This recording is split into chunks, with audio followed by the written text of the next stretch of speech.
Okay, for number 9, you're going to do trigonometry twice on this problem. You need to see that we can use trig twice. One for red and then one for the blue. Okay? So I've got a blue right triangle here. There's my right angle there in blue, and here's my red angle. So here's my acute. So the acute angle always is formed by the adjacent and hypotenuse. The hypotenuse is here opposite the 90, okay? And this is adjacent. Go ahead and write that in. The opposite side is down here, okay? O, P, P, there's your opposite.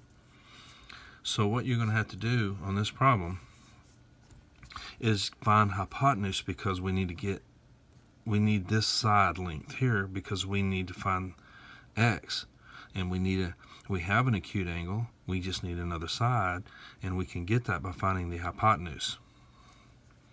Well, so if I let this be y to represent the hypotenuse, then I can come up with an equation using adjacent and hypotenuse.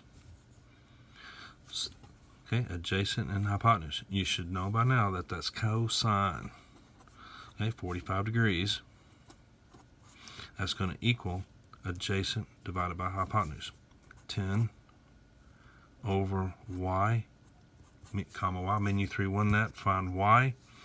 Then, when you get this value for y, then you're in the blue, and here's your 90. That means this side is hypotenuse. Okay, this side becomes adjacent. All right, but you'll know a value for this, but we're still using cosine because cosine is adjacent and hypotenuse. So cosine, this time you want to use the 60 degrees. All right, and then whatever you get for the y, okay, will go on top here. And then hypotenuse is always in the denominator. So let's put x here, comma x. So whatever you get for y, whatever you get up here, will go right here on top. Okay, finish this problem.